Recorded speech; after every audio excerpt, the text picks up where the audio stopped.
Welcome to the second part of Series 19, everyone. In this series, we'll be covering character creation for a really interesting game, One Last Job by Grant Howitt. We are welcoming back Chris Foster to the show, and we might actually be breaking our format a little bit. Maybe just slightly and kind of playing a game. Well, we'll see how it goes. It will make more sense when we get into the actual episode, so stay tuned. Also, if you are enjoying the show, please consider leaving a rating or a review on Apple Podcasts. The more 5-star reviews that we get, the better the show does in the rankings, and that means more people will be able to find the show easier. Also, good reviews will make us incredibly happy, so it'd be really great to see more of those since we're running out right now. And once Amelia and myself are able to record the cold opens together again, we'll be reading your reviews right here, and it'd be really great to read more of them. Now, with all of that out of the way, let's get on with the show. Enjoy!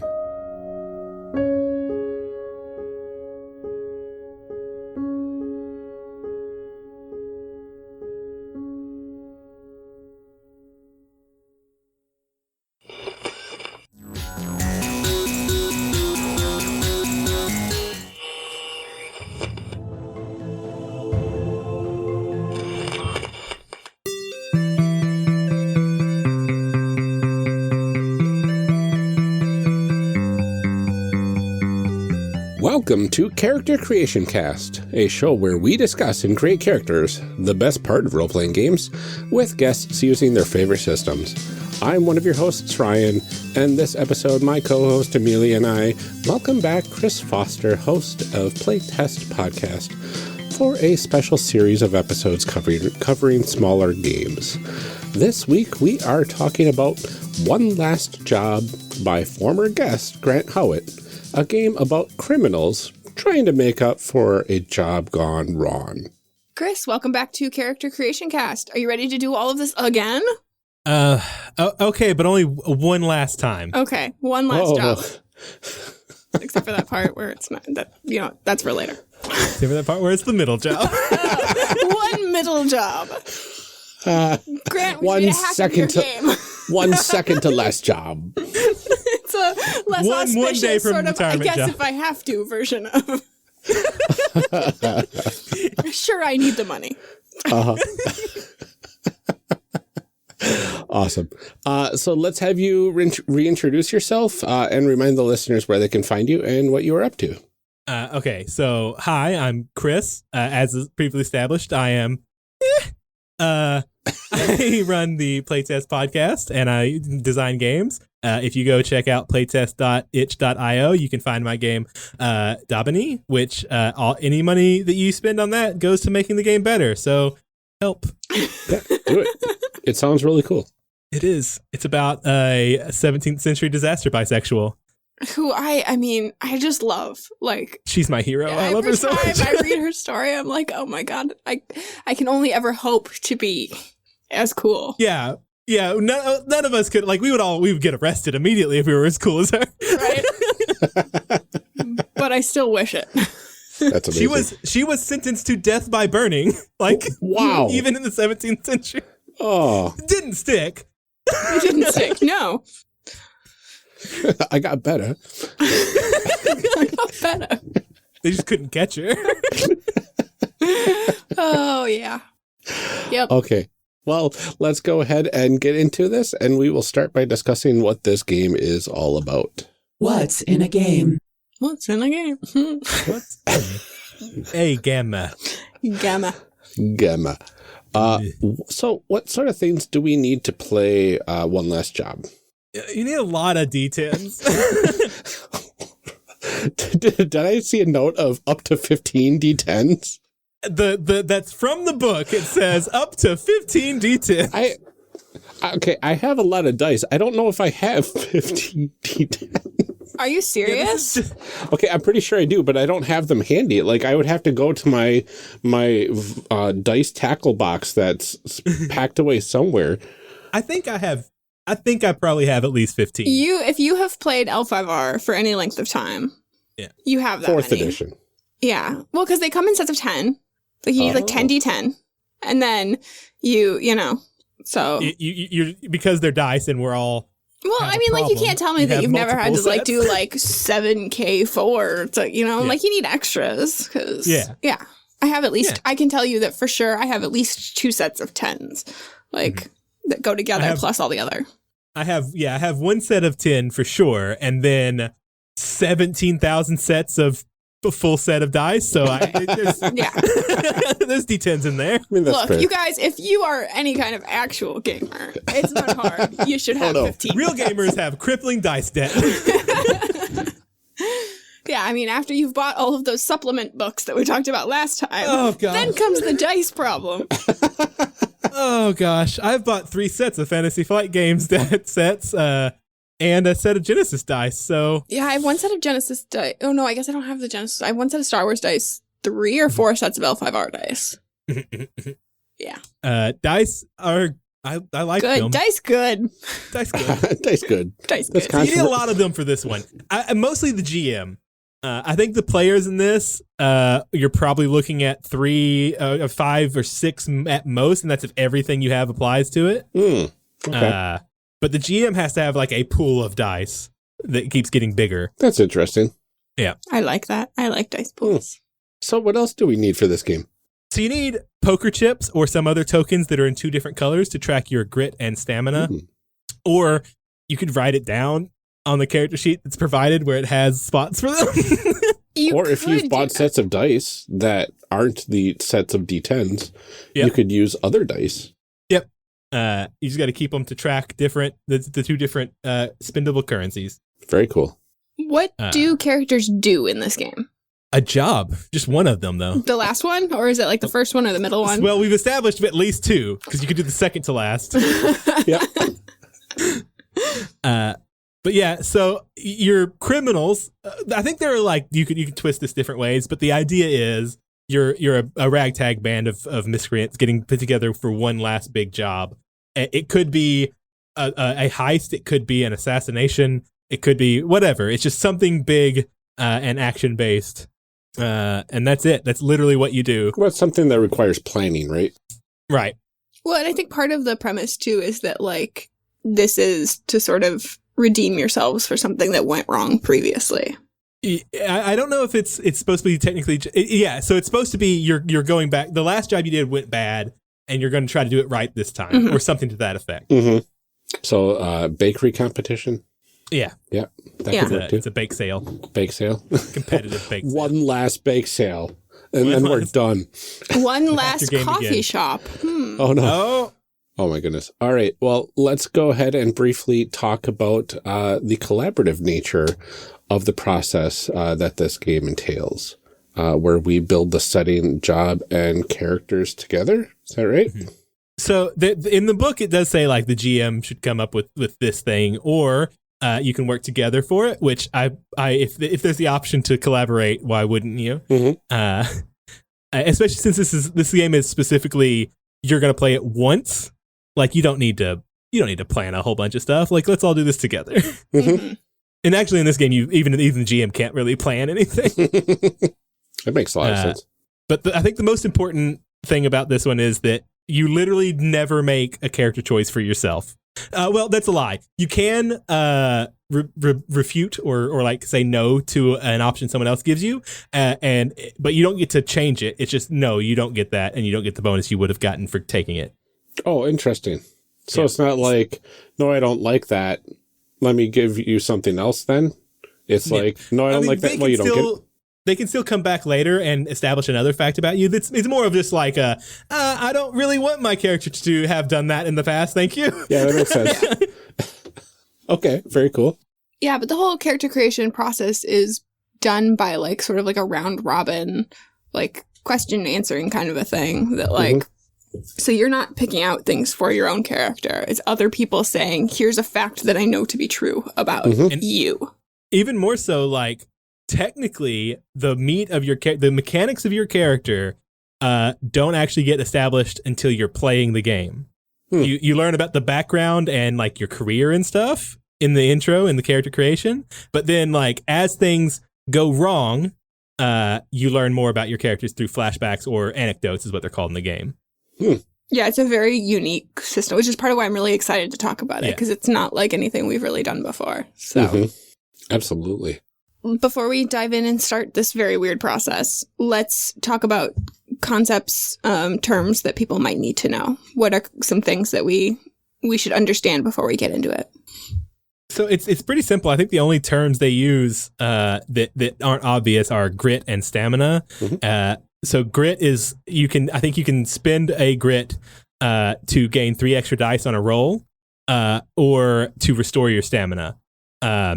And then so there's only 2 uses you can have for grit. You start the game with two grit, and you can get grit for like establishing more characters in a thing to bring people in things. You get grit for that. And then stamina is just your endurance and health. If you ever hit 0 stamina in a scene, you take a consequence for it. Like you could lose one of your abilities. One of your abilities can go down by 1 permanently. You could flee the scene or something. Or one of the options is you betray your party. Yes. And become an NPC. And the interesting thing there is once you've picked an option from those lists, you can't pick that again. So if you get messed up a lot, eventually you're just going to leave or betray your friends. I love it. A lot of this game is about not having agency over your character. Yeah, which is very weird for a lot of us.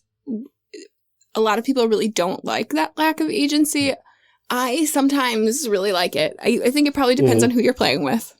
And I shouldn't say probably. Really, really does depend on who you're playing with. Yeah. But it's a fun space that I like to explore that I don't think a lot of games do, because I think a lot of us are like, no, my character is mine. Don't touch them. And I think the thing that makes it so much better in this one is that going in. Like you're playing this game understanding you don't have that much agency over your character, and this is like the very collaborative situation. So don't play with people who are going to make bad choices. Yeah. Once again, as always, we'd like to remind you, don't play with jerks. No, don't play with jerks. Yeah. I did it for way too long. That goes for every single game that you can play. Just don't play with jerks. Yeah. Always solid advice. Are we ready to do this? Yeah. Let's help each other make some people. Let's make some people. So the first step is we have to pick a setting. They have a bunch, like a lot of this book is just the settings.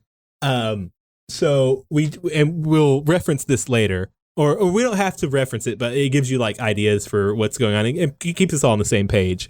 I don't know I don't want to list all of them. The obvious one is professional criminals, but there's a lot of them like cyberpunk and Wild West. I don't know if you want to scroll through them, see if any of them jump out at us or what. Yeah, I'm going to scroll through here and see. Oh my gosh. Investigators working against the great god Cthulhu or cultists in service of the same. It's a setting. That's interesting. Cyberpunk is always good. Y'all done Headspace though, haven't you? Yes. Yeah, we have. I mean, I'm not feeling Wild West or professional criminals. I really like investigators working against great god Cthulhu. I was going to say, it sounds or like cultists. And so should we be working against Cthulhu, or are we cultists? I would kind of want to be a cultist. We're just magical girls. I know. Okay. I mean, I asked that question and I was going to try and be impartial because we all know what I'm going to say. Well, here's the secret. I was thinking cultists too. Oh, Ryan, I love what I've done to you. I blame you for my newfound evil. I'm okay with that. So the important thing to take from this right now is, also this is on page 30, so we can reference that again, is this sets what our actual abilities are. Our abilities are blood, which we roll to hurt people, give sacrifice, or endure torment. Wow. Secrets, which is knowing hidden things, cast ritual magic, search for information. Shadows is sneak, lie, cheat, or steal or hide. And money, which is fund, bribe, buy, or gamble. Wow. This is amazing. So it's important to note that unless we establish that someone is bad at something, we can't establish that someone is good at something. So at the start of the game, all of these abilities start at 2. Okay. Hey, we're really good at this. In fact, we are exceedingly average at all 4 of them. Don't correct us, Chris. It's our show. Oh, I'm sorry. I apologize. I just have to use any reference to the Soth episodes of She's a Super Geek. Really good at That's this. possible. It's very good. So those are the episodes that I ended up, they jokingly asked a listener to put purple glitter in their beards. Oh. Yeah, and I had a very big beard at the time, and I was like, this is my moment. I swear there's still purple glitter in my sink. I remember that. It was so good. There's so much glitter in my beard. Like, you should have, I took a shower to try to get it out, which I don't know if it was a mistake or not, but my entire tub was stained purple afterwards. I suffer for my art. Oh, yeah. I remember, I think that was like around the time like I first started following you on Twitter too. I was like, this dude's possibly got a purple beard. I do not remember. As far as I know, I have always followed you on Twitter, which I know can't be true. Right. But I did think about it. I'm like, I don't know where I met them. I know that I started following you either like around that time or like around when you were on Jim's show. But yeah, it's even you. I don't know if you followed me back at some point, but I remember your purple beard. Yeah. It's very good. It's very good. All right. So we're going to be cultists. Cool. Yes. So I'm really excited. So we get to answer the questions, or? So we pick the setting first. Those questions are for, we can. Like, so this is the next part is thinking of a job together. And then we'll define what that job was, where it was, and then we all take turns adding one terrible thing that happened. Awesome. So, we're here to. So these things are the jobs we're going to do now, and we can use one of those to say what the job that went bad last time was. Okay. Oh. But the specific example in the other one was the job we're going to do was kill somebody, like Mad Jack or something like that. And then the previous job was the job that went so bad that Mad Jack went mad. So interesting. Are any of these interesting specifically to anybody?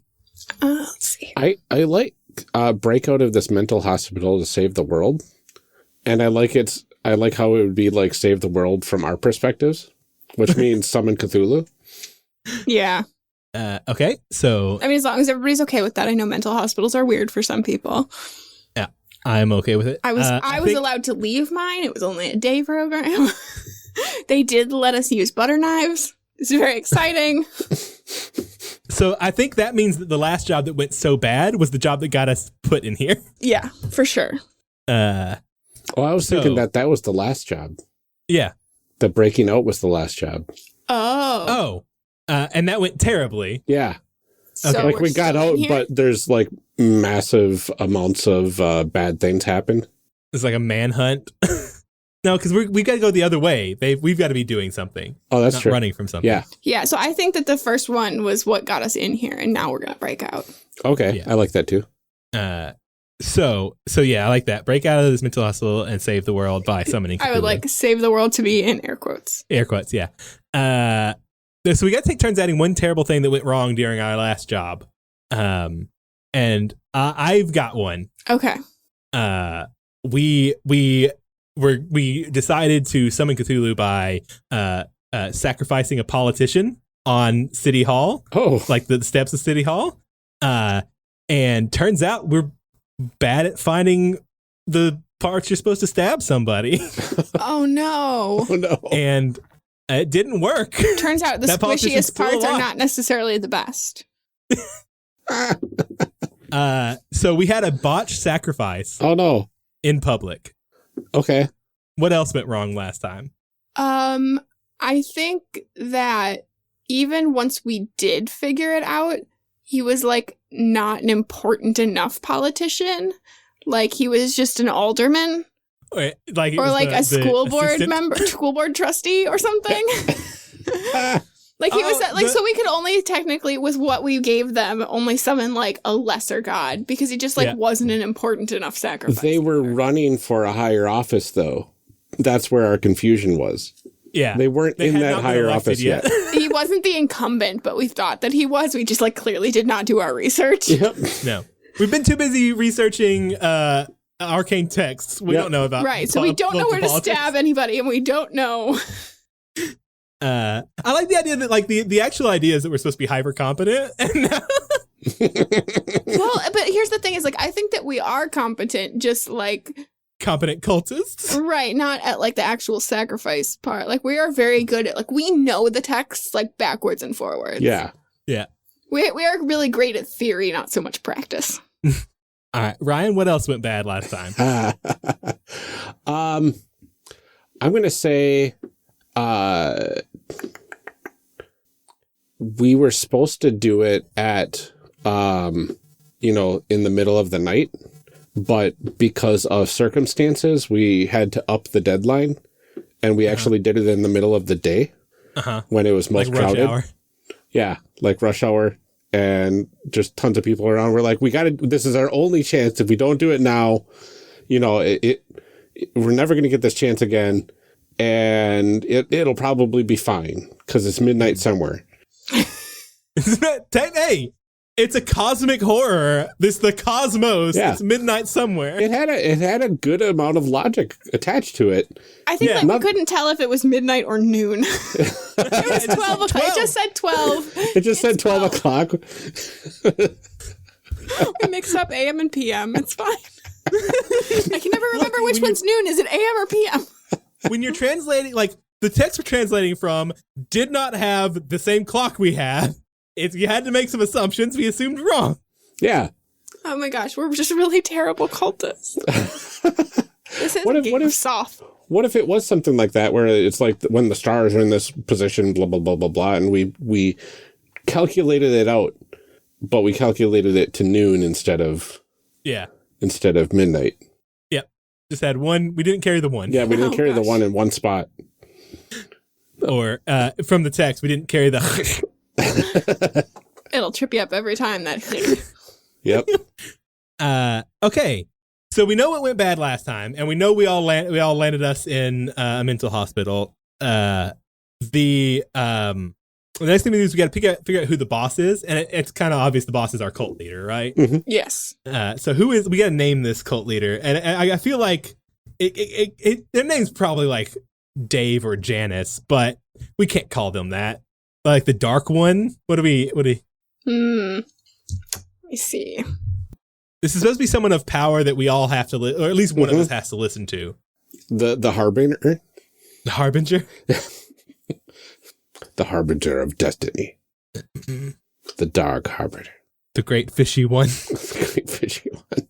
Captain Magikarp. Oh, no. What? I'm just going to keep getting sillier until someone... I'm just trying to think, like... The Esoteric One. I don't know. I mean, I feel like the Harbinger is good. The Harbinger? Yeah, that sounds good. Okay. So one of us has to play the Harbinger, at least at first. It's not our character in the actual thing, but one of us has to play the Harbinger, who is setting up this job, who visits us in the hospital and tells us that they've recalculated the signs, and there's still time. It's time. It's time again. Yes. So who wants to do that? Or do y'all want me to? I want you to. Yeah. Okay. I can't play that. So the way this happens is I introduce the first character. It's the person who we need to get this job done, right? And I give a name. When you introduce someone, you have to give a name, imply their profession, and a problem they can overcome. Once y'all get, and I'm going to say a character, and then one of you has to say, "Oh, that's me." Okay. So I think the Harbinger is like, look, we get like a scene of. Also, I love this because you always say, "Oh, it's okay, we never have to play these." Guess what, nerds? Y'all got to play these for a second. Who invited you? Thank you. Oh, I'm pretty sure you did. Gosh darn it. So the Harbinger, we see the Harbinger like in like a dimly lit cave somewhere. There's like a dripping water sound from somewhere. You can't smell anything because we don't have smell-o-vision, but you know this place is moldy. You got this huge tome, and suddenly they look up, and we can't see their faces. It's shadowed by a cowl, and they say, "It's time again. I need to get McCracken on this one." I have to be McCracken. McCracken is the only one who knows where the ceremonial dagger is kept. So then, with that, we cut to the Harbinger coming to find McCracken. Oh my god. So the implied profession there is you're a sacrificer. Mm-hmm. You have a ceremonial dagger somewhere. Mm-hmm. I've got the ceremonial dagger hidden away. Yeah. It's a very specific So we one. see. Sorry, what? It's a very specific dagger. Yep. So we see the outside of a. Actually, we got to go to you now, McCracken. Uh-oh. So we all know where we are, but we've got to we got to get into like you introduce. You explain what you've been up to and how the boss convinces you to take the job. So I explain what I've been up to. Yep. And how? Okay, I've been stuck in this mental hospital. Right. For the past, let's say, almost a year. Because there's no way they're letting this out, and we keep talking about, really, really strange things. Mm-hmm. And speaking in very strange languages with each other. Yeah. What else do I have to... how the boss convinces you to do the job. Oh, okay.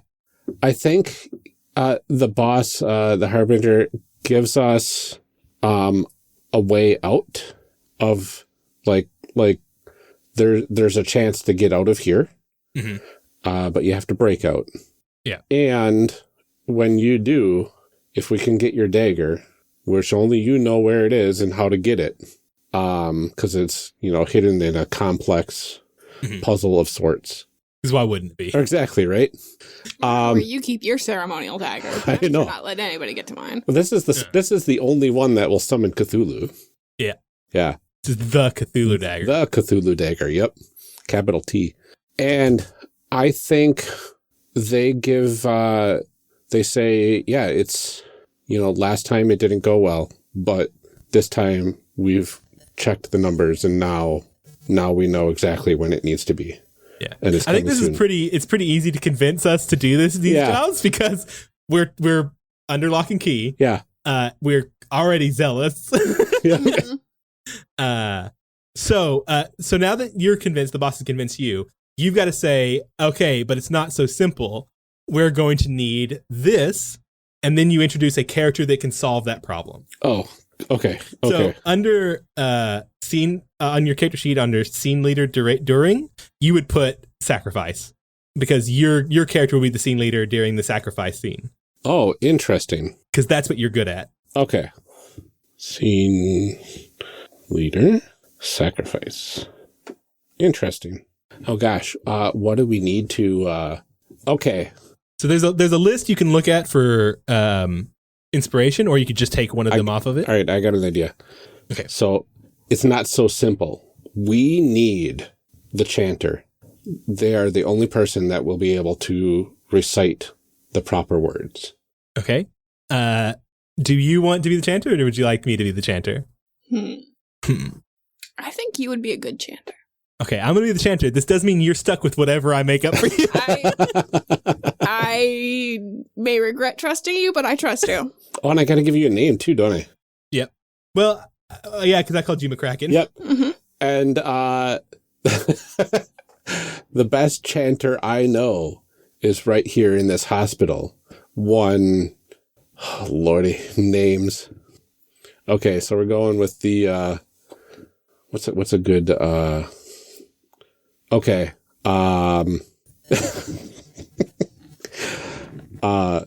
McAlbalith? McAlbalith? Albalith? Albalith? It's another D&D sea creature. Okay. McAlbalith. Okay. So now I tell you what my character has been up to, and then we actually have to have a scene where you come to recruit me. So I should have gone with Siren. Siren's fine. I'll go with Siren. Siren's better. Siren. So Siren, there's a problem with Siren. Siren may have gone soft. Siren has been acting good. Siren has been denying everything and saying like, no, I feel better. I don't want to summon Cthulhu anymore. That art therapy is really doing its job. He's really doing his job. And to the point where Siren is the groundskeeper inside the area, obviously. Siren may have gone rogue. So yeah, you see Siren. I think Siren is just like has a rake in the garden area and is raking. Amazing. So do we have to play out recruiting Siren? That you could. We don't have to here, but that's the idea. Okay. You'd have to give Siren a reason to come help you. Oh, that's interesting. What would be a good reason for Siren to help? Oh, we did it perfectly last time, except the time. This is the only time to redeem ourselves. And this time it'll work. So I think Siren would put up a bit of a fight. Like, oh, but everything's fine here. They're not putting me. They're letting me, go outside. How did you get out here? They said you couldn't find me. He looks around for the helper. I like the idea that McCracken, because McCracken is the one who can get this done, is just like, all right, cool, and throws a bag over the Siren and drags them out of the garden. That sounds fine. This is fine. Because we're cultists. Yep. This is what we do. This is called Saturday night. So we have like the dark meeting room. I think we're in like the janitor's closet with the boss together. And we're like, I'm like, okay, fine. Okay, so I'm in here. I can chant, you can do the sacrifice, but we're gonna need to get out of here. And you know what that means. We're gonna have to get the moth. The Death Eater. Death Eater. Oh no. What does this mean, Chris? The silent poisoner. Oh my god. Paula.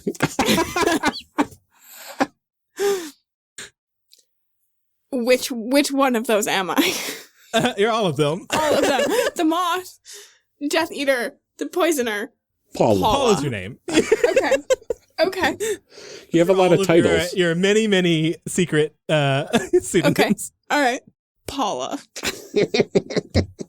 And the implied profession is, I guess, killer.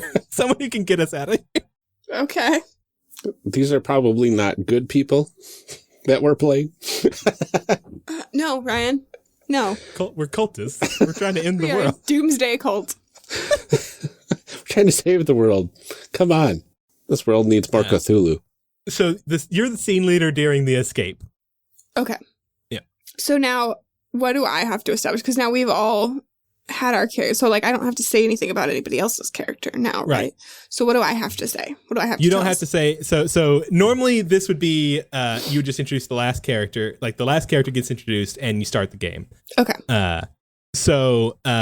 This is where, so we're not actually going to play the game, obviously. Right. Because it would take hours. But I think it would be interesting to establish some things about our characters during this thing. And this kind of rolls into our fan fiction at the same time. Yeah. Because we're going to see how this would go. So the idea is you don't establish a fact about a character until you fail. Okay. And so I think it'd be interesting to go through and each of us say something we failed at doing. And then when you do, one of us gets to establish a fact. And the facts are, if you're bad at here's the thing. We're not going to worry about being bad at something. It's just if you want to establish they're the best person at that, then one of us has to decide we're the worst person at that. Okay. And the way that works is when you fail and they establish this fact, you get an additional die because you're better at that and you get to roll again. The other thing is you can say a legend about somebody. You could say like, this is weird. Last time you did this, you're like, you used to be real good at this. Like, remember back when you did this? You're basically supposed to insult people to make them better. Or you can establish a piece of equipment they have. Or like, hey, try it again with your thing. Your ceremonial murder dagger. And then there are also scars. That's the only way to ensure a success. If you fail and you say like the last time this went bad, you lose a point in a stat, but you automatically get a 10 in that roll. I think so. At first, the first part is obviously the escape, right? Mm-hmm. So Amelia fails at something, right? Amelia, what do you fail at during the escape? I think I fail at making an excuse for why we are out past our curfew time. So like we bump into somebody making rounds and, you know, like I kind of bumble through it like, oh, we had to go, our group session went late, so we were all going to go over to the thing and walk back that way, which is definitely where our rooms are, for sure. Sounds believable to me. Yeah. So at that point, one of us would like grab Paula, the silent poisoner, and say like, so like to establish a legend, and say like, I remember that time where you convinced that city bus driver that he had stolen our bus. What the heck? You remember you were the person who convinced the city bus driver. Yes. It was not a good bus. I didn't really want that bus, but yes. This isn't a good mental health prison. You're right. Okay. Get back in there. Okay. So you would write down your legend there. Convinced a bus driver that they had stole the bus. Oh my gosh. And in that case, anytime that legend would come up, you would get an additional die. It's bound to come up all the time. Yeah. Beautiful. That's amazing. Okay. So the obvious next part would be during the chant. Yep. Of something I mess up, and I think, I like we've established the siren was kind of like weird and anxious before. Mm-hmm. So I think they fail at I think there's like a series of chants that go up to it, and like each step is a different magical effect, and like the second step is supposed to like deafen all non-believers in the area, and I failed at that. Okay. So one of y'all can establish a piece of equipment, a scar, a legend, or say that I'm the best at something. Okay, hold on. Sorry, I'm trying to look at exactly like what. You're turning failure into a statistically unlikely success. Okay, so if we did like equipment, like I could say that like I have your book of chants or something like that, right? Like, and I could give that to you. And so you'd be like, yeah. Oh, I should have given this to you.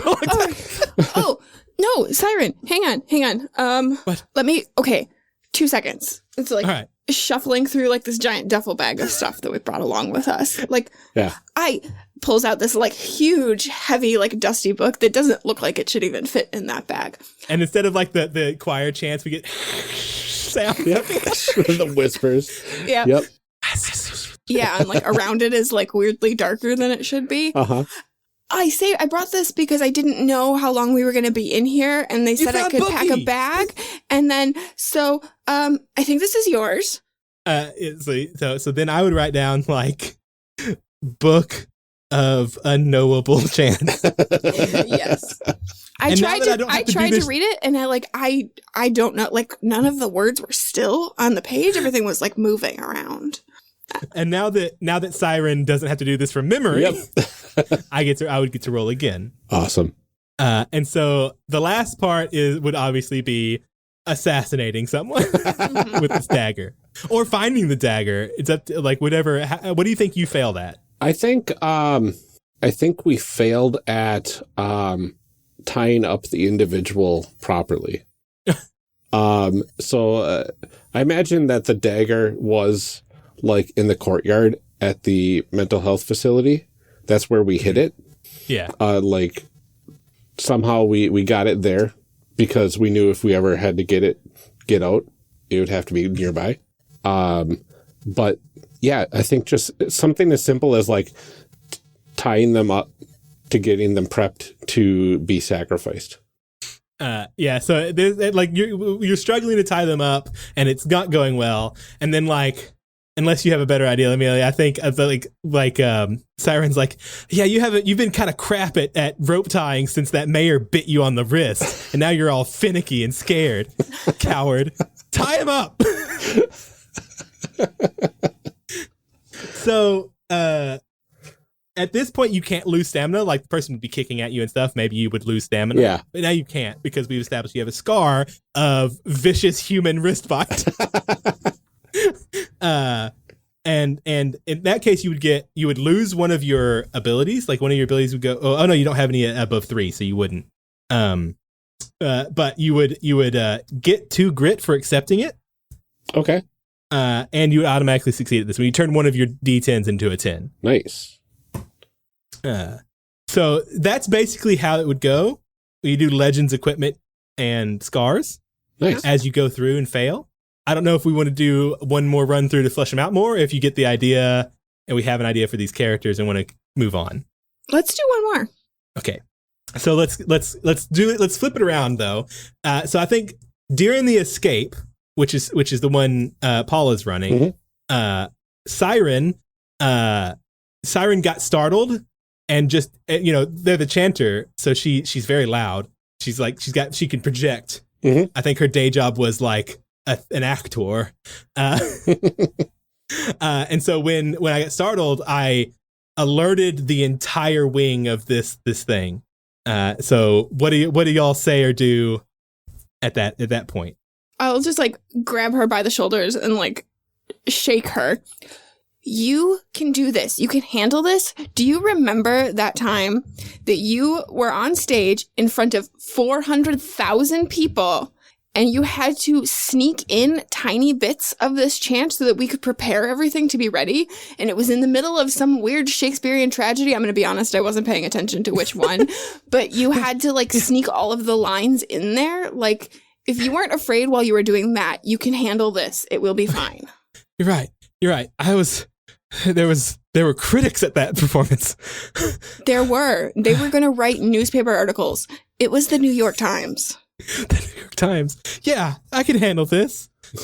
So I'd write down chanted during a play. In front of 400,000 people. That's amazing. I don't know what play this was. I don't know why all these people were seeing Shakespeare. Don't worry about it. I established it. Now it's true. There was a live camera. It was, they were streaming it. Yeah. Love that a lot. It's like Shakespeare at the Central Park. Mm-hmm. So in that case, the way I would do that is then I would get to try again with an additional die. So we'd get through that. So what's another step that y'all failed at that wasn't in one of our sections? Wait, what sections? Sorry. So not in the escape, because you already failed in the escape, for instance. Gotcha. So during the chant or during the sacrifice, what's a way that Paula messed up? Okay. Or failed? What did she fail at? I think during the sacrifice, she was supposed to sedate this person. So that they weren't as, they were a little more willing to come along with us and, be sacrificed. Mm-hmm. You are the silent poisoner, as it were. Yes, right.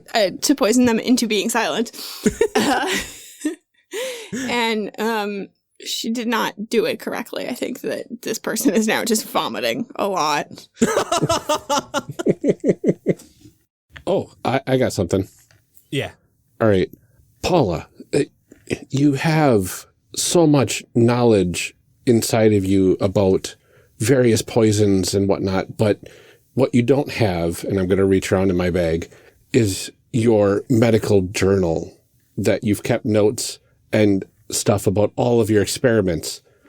You can use this. I'm pretty sure there's something we can use to stop all of this mess going on. You're right. Okay, flip through. Pepto-Bismol, that's what we need. I used Ipecac, dummy. Oh, man. Gotta settle that stomach before the poison can set in. Yeah. Oh, I shouldn't have poisoned her on an empty stomach. It's like alcohol. You just don't do it. I should know better than that. This has been a PSA from Character Creation Cast. Never poison on an empty stomach. Yep. Theirs or yours. You might cramp. It's important to have a balanced breakfast. So then what else? What else did you fail at? McCracken?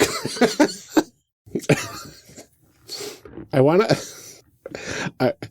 say I've got I wanna fail during the chants. Mm-hmm. And during the portions of the chants, we all need to be silent. And my allergies to this location start kicking in. I can't keep it together. All right, so we got to give you some equipment or a legend to help you through this. Or I guess another scar if we want to be mean. I think I got one. Mm-hmm. So I think like the siren closes her book of unknowable knowledge, and like looks at you and is like, "McCracken, do you remember back in college? You remember how you paid your rent in college? Betting people you couldn't snort things that you shouldn't have been putting in your nose. You used to have the immune system of a god. I saw you snort ground up itching powder. Oh God. And keep it together. You can do it this time." You're right. I forgot how to focus, but I think yeah, you're right. I can do this. I could definitely keep it together, and I pick up like a whole ground full of dust, and No matter what this is, it won't be as bad as that time you tried to snort lime Kool-Aid powder. yeah. And I just inhale that dust right into my nose, and like, I got this. Just dirt all over.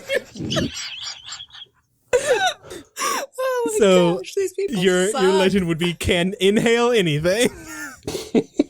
I can snort anything. Oh my gosh. And so that's basically how character creation in this goes. You play through. I think it's generally less silly. Well, Yeah. I don't know. Maybe not.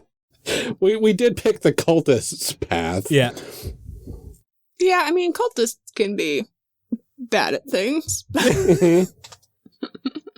All right. So we did it. We finished our characters. We did it. We made some cultists. Woo! Let's make some cultists.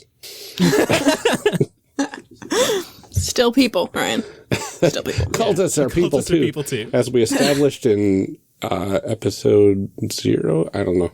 No, it was like series 8, I think, maybe. That's true. Was it when we did our one with the magpies? Was it? Or was it the robots series? Robots or droids are people too. Droids are yeah. people too.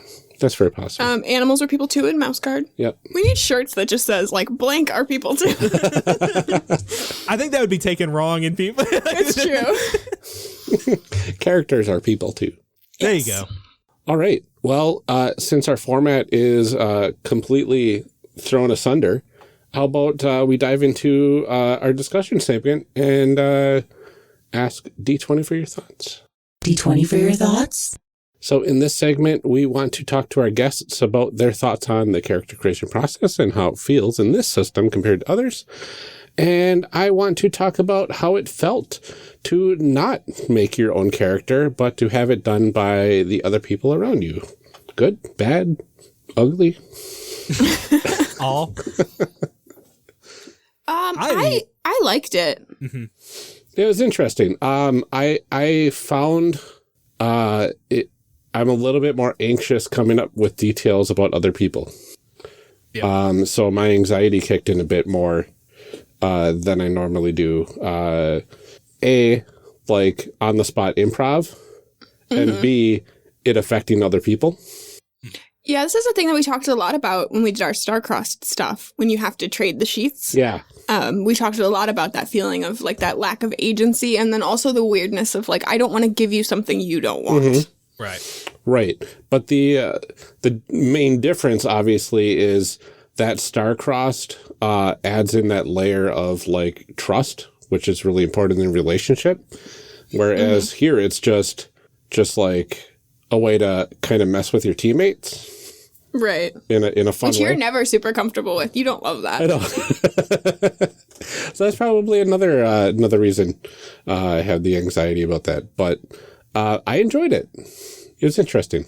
Yeah, I think it's I have always thought about like, wouldn't it be fun if we just made each other's characters like in whatever game we're playing? Like, here, you're playing this now, just to challenge like tropes and stuff. Get you out of your comfort zones, like approach a game from someone else's perspective, I guess.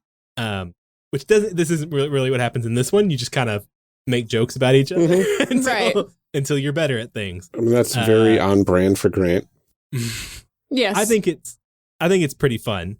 I think it's an interesting way. I wouldn't want to do it for like every game, or especially not a game you have to like keep the characters. Yeah. But for a one shot with your friends that you like, it'd be fine. Now I'm picturing a game where every time you go to roll a new skill, like you don't know how good or bad you are at that skill until other people like make up a story. Yeah. And then it's just like, okay, I guess I'm really bad at what I'm about to do. So we'll see how that plays out. I do think it would be, I think not progressive, what's the word? Emergent character creation is an interesting concept that I think would be cool to see more. But I don't know how to do it in a way that's sustainable. Like, I think in a longer there's a whole like group of like there's a whole school of GM thought too that I've heard about and makes me cringe. Are GMs that like you don't know your own stats. That, like you just roll and I'll tell you if you succeed or not. Oh, I hate that. Yeah, that feels terrible, right? So I think trying to make sure that it's not something like that would be really difficult. To make it feel like, you don't know until you try, because there's some value to that of like, okay, well, give it a try and see how it goes. Yeah. But that needs to be very different from like, I'll tell you if you pass or fail. Well, because your character would know if they're competent in what they're about to try. It's not like everybody has amnesia and, oh, hey, I happen to be really good at fighting ninjas. Right. Yeah, like my thing is like, okay, I'm somewhat coordinated. Do I know if I can do a cartwheel until I try? No, but I know that I have a level of coordination that should or should not allow me to do that. You say that. I know I have done a cartwheel in the past, but I'm not 100% sure I'll do it every time I do it. Well, you're right. So, there's the added difficulty of that. Like, so here's my thing is that, like, mentally, I know how my body should move to do a cartwheel. Yeah. Physically, I am way too bottom heavy for that to ever work. Like, I have a nice sturdy base. Yeah. And I am structurally sound. 100% certain that I will not be able to do a cartwheel if I tried. Like, it is. I'm guaranteed failure. I'm in the place where I think I could do a cartwheel and also hurt myself in the process. Right. I would hurt myself and fail at the cartwheel. So we got... Okay, so what does this have to do with stats again? I don't remember.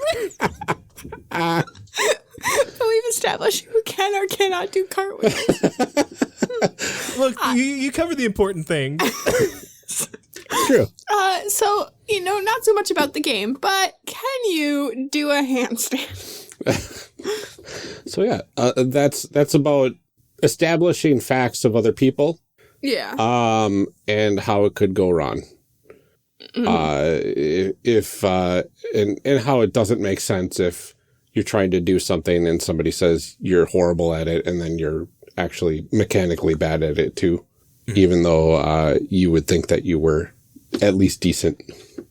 I can see that. Yeah, I think this game takes a lot of trust. Like, it does. Yep. You lose some of that agency, but if you're playing with people that you trust to like know you as a player and know, kind of what you like, but also to challenge that a little bit, Yeah. I think that there's a lot of room to have fun there as long as everybody is, once again, not a jerk. Yep, absolutely.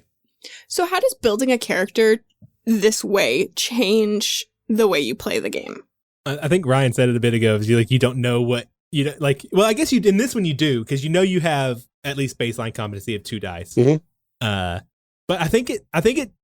I'll be honest. I think it makes you more likely to roll things that your character might not actually be good at, because if you fail, someone can save the roll by establishing a fact about you. So I think you'd have a lot. Oh, you know what? You'd have a lot less of that problem of, we've got to unlock this door. Let's wait for the unlock a door character to show up. Because it like that's the thing in the other ones. It's like, oh, if I don't have a high stat in this, I'm just not going to try it. Right. Whereas in this one, you all have the same stats. Try it and see if like you need the help. Yeah, and there's some kind of something happens after you fail too that sort of gives you a reason to be willing to do that. Whereas like in D&D or something, it's like, oh, you fail. Okay, next person's turn. Like, wait, that we just wasted time. Yep. Right. Yeah, and in games like that, it's just like, okay, I'm going to keep rolling until I succeed. Or something like that. And in this game, the interesting thing doesn't happen until you fail, really. Like, failing is how you flesh out your character. Yep. That's really cool. So do you think the process in this game still allows for a character that feels fleshed out? By like the end of it, I guess. Yeah. So that's the interesting thing is that like this is very much a play to find out. You know, we talked about that a little bit with Love and Justice, that like you kind of, you know, narratively establish things, but this one you both narratively and mechanically are establishing things by playing the game. So really the character creation process, we don't really know much about these people at all. I know that I stole a bus once. I know that I apparently poisoned people. And I know that I have a medical journal. Yeah. That's about all that we've established about Paula the Moth, Death Eater, the Silent Poisoner. And I just like to snort stuff, apparently. Yes, exactly. We know that you snorted stuff for money in college. Yeah. Yeah, and like mine literally is just the chanter named Siren, and I'm good at chanting in place. Yes. And I have a book. You don't have stage fright. Yeah. Don't have stage fright. Which I think, like, if you played through more, we'd have even more fleshed out, and also like the ways we have been interacting in character would have informed some of this. It would be a little more cohesive because we'd know more about each other, and in actual play you would establish things about your character through play, whereas in this one we're only letting each other do it through failures that we made up. Yeah, that's very true. Yeah, we kind of did the abridged version of character creation for One Last Job because the full version is literally playing a one-shot. Playing the entire game. Yeah. Yeah. Yeah, I really want to play this game, though. I do think it would be fun to do like a follow-up episode where like we actually play the game to be able to really create the characters. Yeah, that would be really fun. But it's a character creation system that's always fascinated me because it is very different from anything else that I've done where you really have very little say in your own stuff other than being like, oh, that's me. This is the game I always say, like, and I think now that I've messed with it, I think I do actually want to play the game. But I think the reason I'm wanting to play this game is to see what characters come out of it. It's like doing y'all did Traveler, right? Yep. Yes. It's like that. Like, I don't want to play Traveler, but I would love to roll on those tables for hours. Same with this one. Doing the actual job is okay. I want to see what characters come out the other end is the thing. Right. Yeah, it makes a lot of sense. What do we think are the flaws of this kind of system? I mean, I know we talked last time about like, oh, it does what it's meant to do. And I mean, I do think that this one does, but I think that maybe there are. Yeah. Well, Ryan touched on it earlier about like, you have to be good at improv. Yeah. Especially at the beginning, where you're like, we don't know anything about what's going on. Like, I knew that I was going to have to come up with a character name for Emilio, but I was trying to think of it while we were introducing my character. And by the time I got to where I need to come up with a name for Emilia's character, I didn't have anything. So you heard it happen of me just like, I'm going to throw some things out there. Yes. Because I was trying, I'm like, okay, let's think of something interesting to throw to Amelia. And I just couldn't do it. And that's what I do is I improv GM. I don't write these things down. I don't research a lot of things before I play. I do a lot of things collaboratively. And even I was like, in the moment, I don't know. Yeah, it can be a little clunky and like a little bit, I don't know what the word is other than clunky. It's like a deer. Like it kind of has like lots of stops and starts. It's kind of sputtering. Yeah. And if you're not used to it or if it takes a while to get into it, it feels like you can have a lot of those deer in headlights moments where it's just like you have no idea like what to think of, and it's like it's your turn. You're the one that has to give this detail. You know? Yeah, and I think there's an added level of anxiety to that too, because not only do I have to like make up this detail, it's like I'm making it up about somebody else. Yep. So not only do I have to like come up with something, but it's for someone else. It's not just I'm like, it's like if I come up with something stupid, somebody else has to live with it. Yeah. Yep. Like if you, for instance, call someone the Silent Poisoner. Yes. Actually, my character is mute. They do not speak at all. But this being an audio medium, that would be a little more difficult. Yes. Yeah. I don't really know if there's many flaws beyond that because that's just kind of the way it's designed. Yeah, I think that the flaw that I'm seeing here is A, the improv thing, and B, this is not a good system for discussing on Character Creation Cast. For our we can make them and never play them policy. This game doesn't really work. Yeah, because you got to play to find out. Yeah. We're not good at that. Nope. So, do you think going through the character creation process in this game? This is a silly question. Gives us clues now that we've done it about what gameplay will be like. Yes. Literally the gameplay? Because the gameplay creates your character. Yes, we've literally played the game. So to answer that question, yes. Yeah. Technically. That's amazing. It's so... Fanfic doesn't really work. No, I do. I think we can do a little bit of fanfic here. So why now? Like we found out last time that we thought it was noon. It was actually midnight. We got that wrong. And it So has now to be, what changed? like, there was supposed to be one of the planets was supposed to be more in one of the constellations or something like that. However astrology works. Yeah. So like, Something was in retrograde and it wasn't. yeah. So it was like off by like a degree or two in the sky, because we forgot to carry the. Yeah, the I also think it had to be now because like we started the ritual already with that non-elected official, and they just got elected. Oh. So we had to. Yeah. finish Was the same person? Yeah. Oh no! Yeah, well, because we didn't actually kill them. This Remember? poor That guy. job. Oh no! And so now he was obviously able to like finish out on his campaign of like, look what strength I have. I've been through this, and I'm still running for office because it is so important to me that even despite almost getting murdered, I believe in democracy. We got to clean up the city, all that sort of stuff. Yeah, we got to get rid of these cultists. Was this like was it our master plan somehow? Like we actually didn't do it badly last time. We actually did succeed because we got them elected.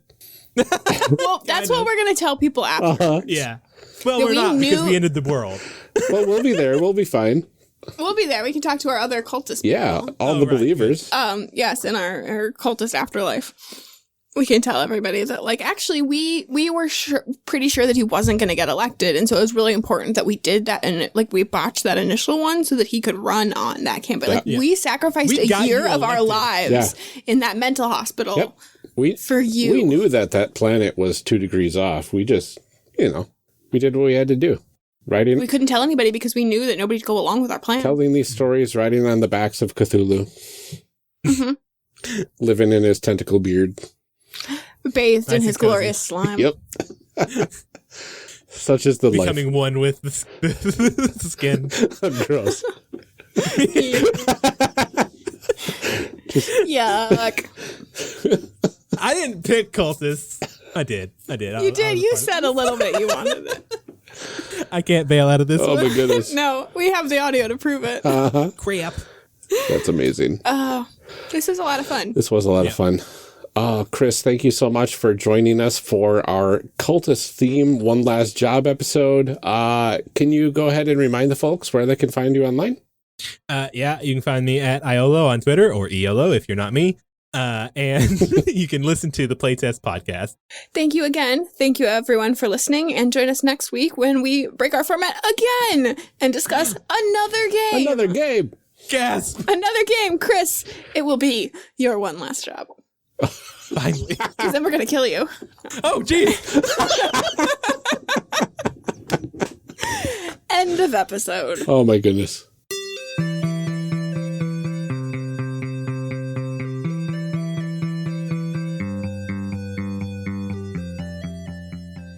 Character Creation Cast is a production of the One Shot Podcast Network and can be found online at www.charactercreationcast.com. Head to the website to get more information on our hosts, this show, and even our press kit. Character Creation Cast can also be found on Twitter at CreationCast or on our Discord server at discord.charactercreationcast.com. I'm one of your hosts, Ryan Bolter, and I can be found on Twitter at Lord Neptune or online at lordneptune.com. Our other host, Amelia Antrim, can be found on Twitter at Ginger Reckoning.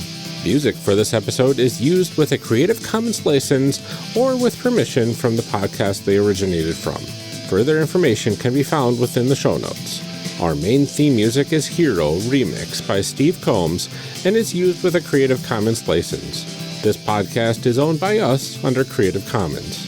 This episode was edited by Ryan Bolter. Further information for the game systems used and today's guests can be found in the show notes. If you'd like to leave us a rating or review, we have links to various review platforms out there, including Apple Podcasts, in our show notes. Also, check the show notes for links to our other projects. Thanks for joining us, and remember, we find that the best part of any role-playing game is character creation. So go out there and create some amazing people. We will see you next time.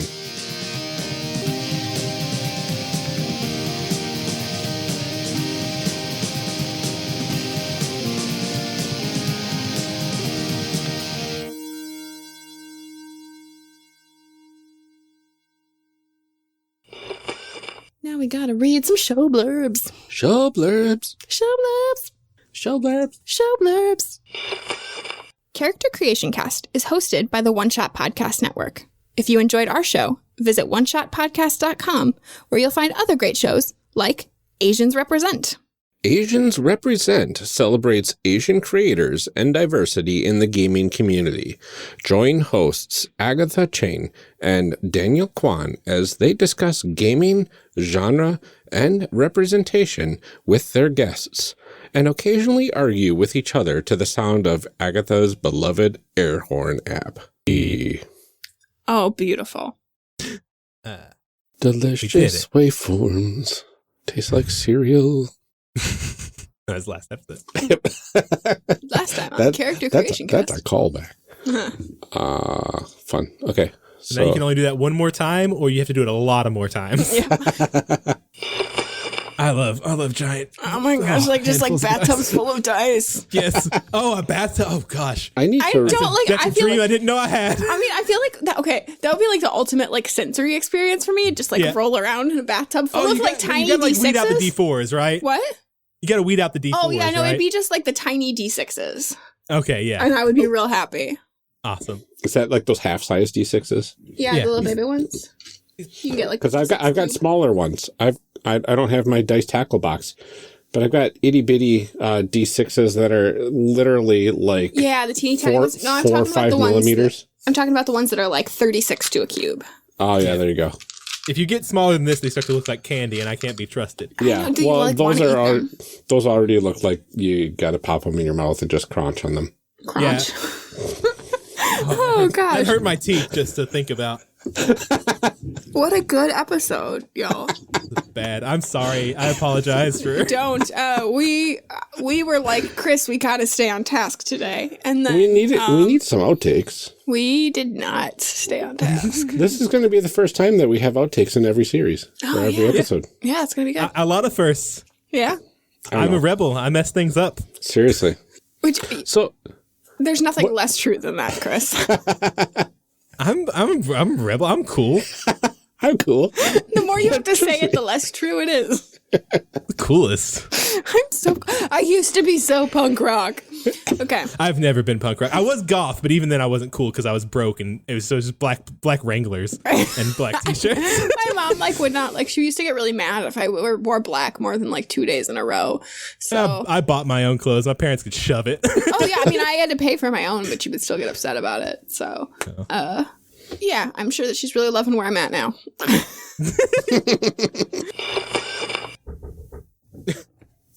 Hold on 1 second. Oh, okay. It's a good legend. I feel like he needs a legend. To eat my Oreos again. I swear I heard somebody knocking on the door. I thought I did too. Uncool. But there's nobody there. The ghost. It's McCracken. It's not your cottage neighbor? No. I hope not. I don't know. It might have been Ashley doing laundry. Maybe. I don't know. Or ghosts. Could have been ghosts. Probably a ghost did it. Probably a ghost. All right. Whatever Amelia said there during that freeze will be the last lines of the episode. Yeah. Do you want me to stop and say once Amelia's back. All right. Okay. All right, here we go. Stop it.